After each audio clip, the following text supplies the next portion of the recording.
بسم اللہ الرحمن الرحیم نحمدہ ونصلی علی رسولہ الکریم اما بعد فاعوذ باللہ من الشیطان الرجیم بسم اللہ الرحمن الرحیم الصلاۃ والسلام علیک یا سیدی یا رسول اللہ وعلی آلک و صحابک یا سیدی یا حبیب اللہ۔ معزز سامعین ناظرین، میں آپ کا میزبان زوار حسین مہروی پروگرام شان اسلام میں حاضر خدمت ہوں، ایک نئے موضوع کے ساتھ، نئی تحقیق کے ساتھ اور نئے دلائل کے ساتھ۔ آج کی گفتگو کا ہمارا عنوان ہوگا عظمت صحابہ کرام رضوان اللہ تعالی علیہم اجمعین بزبان اہل بیت اعظام رضوان اللہ تعالی علیہم اجمعین۔ عزیزان گرامی قدر، آپ جانتے ہیں کہ یہ محرم الحرام کا مہینہ جاری و ساری ہے، اور اس ماہ مقدس کے اندر امام علی مقام امام حسین رضی اللہ تعالیٰ عنہ کی شہادت اسی ماہ مقدس میں ہے، اور اہل بیت اعظام پر بڑی سختیاں اور بڑی دشواریاں اسی مہینے کے اندر رونما ہوئی۔ لیکن کچھ لوگ شہادت امام علی مقام امام حسین رضی اللہ تعالیٰ عنہ کی آڑ میں صحابہ کرام کو طعن و تشنیع کرتے نظر آتے ہیں۔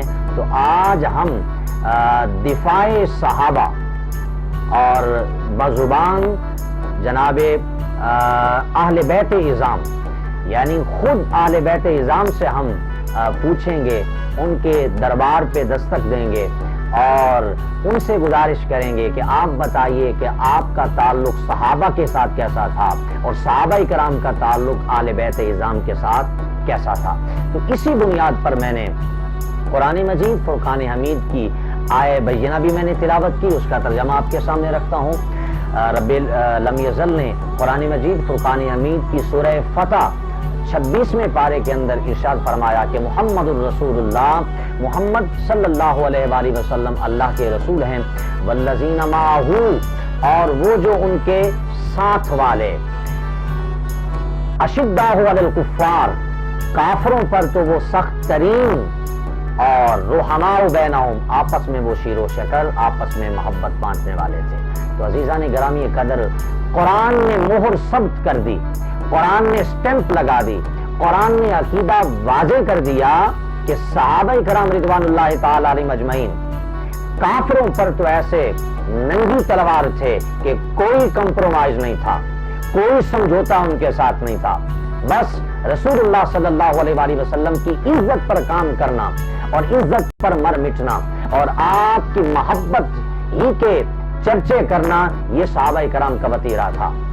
لیکن جہاں کہیں صحابہ کرام کو رسول اللہ صلی اللہ علیہ وآلہ وسلم کے گستاخ نظر آتے، آپ کے مخالف نظر آتے اور آپ کے دشمن نظر آتے، تو پھر ان کے لیے وہ ننگی تلوار تھے۔ لیکن آپس میں شیر و شکر تھے، آپس میں محبت بانٹنے والے تھے، آپس میں پیار بانٹنے والے تھے۔ تو آئیے میں اپنے ان دلائل کی طرف اپنے معزز ناظرین و سامعین کو لانا چاہتا ہوں۔ اور پھر دلچسپ بات یہ ہے، میں نے جتنے بھی آج دلائل آپ کے سامنے رکھنے ہیں، ان لوگوں کی کتابوں سے رکھنے ہیں جو صحابہ کرام کو طعن و تشنیع کرتے ہیں۔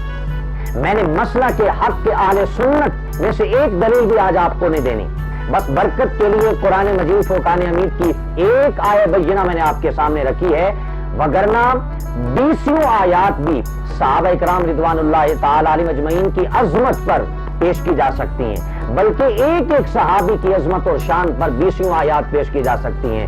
جناب خلیفہ اول صدیق اکبر رضی اللہ تعالیٰ عنہ کی شان اور مقام میں، اسی طرح فاروق اعظم رضی اللہ تعالیٰ عنہ کی شان و مقام میں، عثمان غنی اور علی حیدر کرار، طلحہ و زبیر، ان سب صحابہ کرام کی تائید میں اور جتنی بھی آیات نازل ہوئی ہیں وہ پیش کی جا سکتی ہیں۔ لیکن بات مضبوط تب ہوتی ہے کہ مخالف کے گھر سے دلائل لائے جائیں، جو طعن و تشنیع کرتے ہیں، جو صحابہ کرام کو ہدف تنقید بناتے ہیں، ان سے دلائل اگر لائے جائیں تو میرے خیال میں پھر کوئی اختلاف کی، پھر کوئی سوچنے کی گنجائش نہیں رہے گی۔ آئیے سب سے پہلی بات میرے سامنے موجود ہے جناب حضرت علی المرتضیٰ شیر خدا کرم اللہ وجہ الکریم کا حضرت ابوبکر صدیق کی امامت میں نماز پڑھنا۔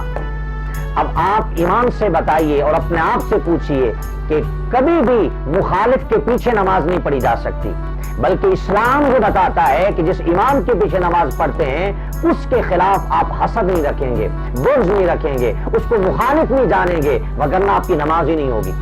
تو کیا علی المرتضی شیر خدا کرم اللہ وجہ الکریم کسی مخالف کے پیچھے نماز پڑھ سکتے ہیں؟ اپنے دشمن کے پیچھے نماز پڑھ سکتے ہیں؟ اپنی حق تلفی کرنے والے کے پیچھے نماز پڑھ سکتے ہیں؟ انہیں اپنا امام بنا سکتے ہیں؟ ہرگز نہیں۔ یہ جناب علی المرتضی شیر خدا کی شخصیت کے خلاف ہے اگر وہ مخالف بھی جانے صدیق اکبر کو اور ان کے پیچھے نماز بھی پڑھیں۔ ایسا نہیں ہے، بلکہ اگر نماز ان کے پیچھے پڑھی اور ایک سے زائد نمازیں پڑھی اور ان کے مشیر خاص رہے تو یہاں سے معلوم یہ ہوتا ہے کہ وہ صدیق اکبر کو اپنا مخالف نہیں جانتے تھے، اپنا محسن مربی اور اپنا بڑا جانتے تھے۔ آئیے میں آپ کے سامنے روایت رکھتا ہوں۔ مسلک اہل تشیع کی بڑی معتبر کتاب ہے الاحتجاج، اس کے جلد نمبر 1 صفحہ نمبر 126 پر یہ روایت موجود ہے اور مطبوعہ ایران ہے، یعنی ایران سے یہ کتاب چھپی ہے۔ صفحہ نمبر 126 روایت سنیے۔ امام طبراسی، یعنی اس امام کا نام ہے جس کی یہ کتاب ہے، وہ کہتے ہیں کہ ثم قام